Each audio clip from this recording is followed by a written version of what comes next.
Hari ini saya nak ceritakan tentang buku ini, iaitu buku tentang Malaysia, Jepun, perspektif sejarah, politik, ekonomi dan sosial budaya. Hubungan Malaysia dan Jepun ni telah berlangsung sejak bertahun-tahun lama dulu, tapi buku ini menceritakan tentang peristiwa kejadian apa yang berlaku semasa tempoh hubungan antara Malaysia dan Jepun. Buku yang mempunyai halaman sebanyak 216 ini dan hasil kajian daripada pensyarah-pensyarah daripada universiti-universiti di Malaysia. Antara universiti yang terlibat adalah Universiti Malaya, Universiti Malaysia Sabah, Universiti Malaysia Kelantan dan sebagainya. Penulis-penulis buku ini merupakan pensyarah-pensyarah daripada setiap universiti dan diedit oleh Asmadi Hassan, Muhammad Iqbal, Muhammad Huda. Antara pensyarah-pensyarah yang membuat kajian ini adalah Dr. Asmadi Hassan, Dr. Fumitaka Furuoka, Dr. Gita Govindasamy, Dr. Jaafar Jambi, Dr. Mat Nasruddin Maakhir, Dr. Mat Safi Abdul Rahim, Dr. Muhammad Iqbal Muhammad Huda, Dr. Rohayati Paidi, Dr. Suji Syuji, Amirul Johan Johari, Nurliah Abdullah, Ramidola dan Wan Syawaludin Wan Hassan. Bab 1 bertajuk Dari Itoman ke Nanyo, Migrasi Nelayan Ryukyu ke Tanah Melayu sebelum Perang Dunia Kedua oleh Mat Nasruddin Maakhir. Suji Syuji dan Amirul Johan Johari menganalisis migrasi nelayan Jepun dari Itoman di Okinawa ke Nanyo, Asia Tenggara, terutama ke Tanah Melayu sebelum Perang Dunia Kedua. Kajian ini menilai sejauh manakah karya mereka memberi impak kepada industri perikanan tempatan. Bab kedua pula bertajuk Imigran Jepun di Sabah tahun 1880 hingga 1942 dari aspek hubungan etnik, ditulis oleh Mat Safi Abdul Rahim dan Ramidola. Bab ini menganalisis tahap hubungan etnik imigran Jepun di Sabah bermula pada 1880-an hingga 1942-an. Mengkaji mendapati bahawa kedatangan pemodal Jepun pada 1880-an menjadi titik permulaan kewujudan minoriti imigran Jepun di Sabah.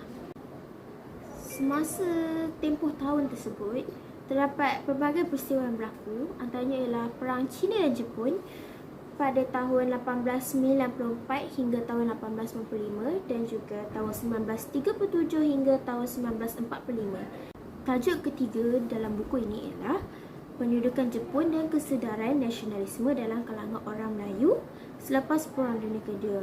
Kajian ini ditulis oleh Jaafar Jambi dan Nurliah Abdullah. Kajian ini bertujuan untuk menjelaskan pengalaman rakyat Tanah Melayu semasa tempoh pemerintahan Jepun di bawah Japanese Malayan Military Administration. Peperangan yang berlaku ini mengakibatkan terlalu banyak kemusnahan harta benda, kehilangan nyawa. Walau bagaimanapun, penaklukan Jepun di Tanah Melayu ini telah mengedarkan orang Melayu betapa jauh tertinggalnya mereka dari segenap segi. Sama pendudukan Jepun telah mencelikkan mata orang Melayu terhadap identiti mereka. Bab keempat pula ialah difusi budaya popular Jepun, penggunaan dan pengeluaran audiens Malaysia. Bab ini ditulis oleh Rohayati Paidi. Bab ini merupakan tinjauan tentang penyebaran budaya popular Jepun di peringkat global sebelum meneliti bagaimana produk-produk budaya popular Jepun terdifusi di Malaysia. Antara produk budaya popular ni yang di Jepun adalah seperti anime. Anime itu sejenis kartun yang berbentuk budaya Jepun, manga, drama Jepun dan permainan video Jepun. Semua yang saya sebutkan tadi merupakan elemen budaya popular Jepun yang telah tersebar luas di Asia, termasuklah di Malaysia. Bab kelima pula bertajuk Kejatuhan LDP dan DPJ. LDP merupakan Parti Liberal Demokratik dan DPJ merupakan Parti Demokratik Jepun. Hasil kajian ini ialah ditulis oleh Asmadi Hassan untuk menjelaskan pilihan raya Dewan Rendah Jepun pada 30 Ogos 2009 dan telah menyaksikan Parti Liberal Demokratik iaitu LDP gagal mempertahankan kerajaan yang diterajui sejak tahun 1955. Parti Demokratik Jepun telah berjaya mengambil alih pentadbiran LDP buat kali pertama semenjak parti tersebut ditubuhkan pada tahun 1996.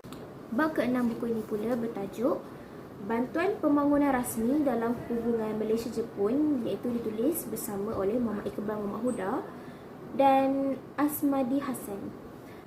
Penulis berhujah penyaluran bantuan pembangunan rasmi ODA seawal tahun 1996 antara yang membantu proses pembangunan sosioekonomi serta menggerakkan projek-projek usaha sama, terutamanya dalam sektor tenaga, pengangkutan dan pembuatan sehingga suku pertama tahun 2017.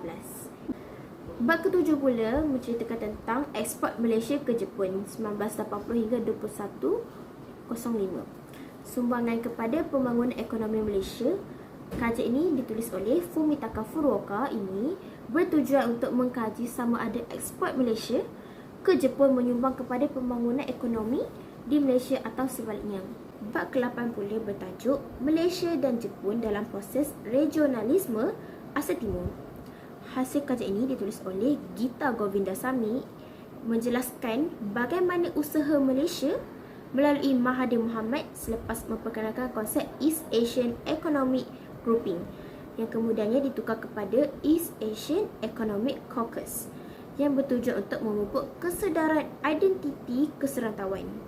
Bab ke-9 iaitu bab yang terakhir oleh Ramidullah dan Wan Syawaluddin Wan Hassan, iaitu menganalisis keselamatan insan dan dasar luar Jepun, kajian kes ke atas Grand Assistance for Grassroots Human Security Project di Sabah tahun 2000 hingga 2015. Bab ini mengkaji mengenai bantuan oleh Kementerian Luar Jepun ke atas projek GGP yang meliputi beberapa aspek seperti konsep keselamatan insan dalam dasar luar Jepun.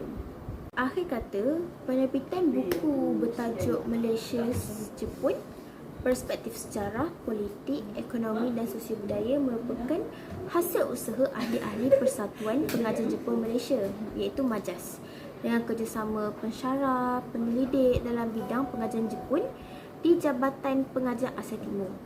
Buku ini dicetak pada tahun 2017 dan merupakan sempena 60 tahun hubungan Malaysia-Jepun yang bermula pada tahun 1957.